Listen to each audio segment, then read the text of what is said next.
take it like I stopped drinking yesterday. I've had two drinks my whole life. Okay. Okay. And one of those drinks, I don't even remember what happened. And it was on Oh Lord. so I'm not a drinker. One, I don't drink I don't drink because I don't like the smell of alcohol. Okay. So by me not liking the smell of it, I don't do things as if I want to say this. Why I don't believe in being a trendsetter. I mean, being part of the trend. Because Mm-hmm. the people who are unique make the trend. Exactly. So I consider myself a trendsetter. Better. Yes. So if I'm a trendsetter, I can't follow The other people's trends. trend. What I can do Exactly. is look at information and see how that connects to where I'm trying to go in the future. Exactly. Like I was speaking about the lady when she made this simple statement, her simple statement already aligns with what I'm doing. She's just refocusing how I do it. Exactly. So as far as places and spaces, I I tend right now I'm on a radio. I have a radio show called Wake Up Mm-hmm. CEO. It's on my radio Chicago. Phenomenal Okay. radio station. They do their but most of the interviews are about like a lot of hip hop, R&B, I'll say trap music type things. It's not Okay. my thing.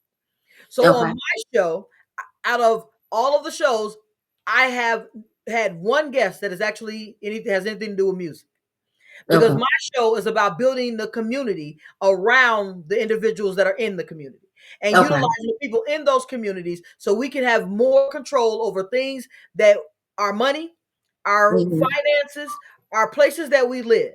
So Mm-hmm. my whole show is about waking up the person that's inside of you so you can be able to purchase property in those neighborhoods that we complain about.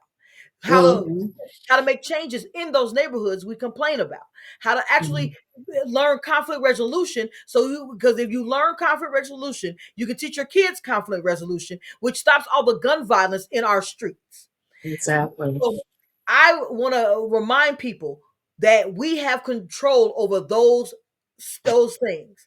So Yeah. my self-care of setting those clear boundaries allow me not to be in spaces or places that don't resonate with what Rachel L. Gary stands for. What I stand for is all aligned with who I am. I'm talking leadership if I'm on a bus, a plane, a train, in my car, walking down the street. I am who I am 24/7, 7 days a week. This isn't new. Now, what I'll say to this point, this one small piece that once I was aligned with who Rachel L. Gary was, once I was about the life in which I was ready to lead, Mhm. I had a moment, a touching moment. My youngest wrote the intro to my course. So when Okay. people enter my course, the first page is a letter from my youngest to the actual participants in the program. Okay. It was unsolicited in the fact of how to write it. It was not revised. How Mhm. they presented it is how it's there. When I Okay. read I'm not a crier. I got to be honest. I'm not an emotional type person. I'm a very factual person. It's just me, Triveda. It's just me. It's Very, okay.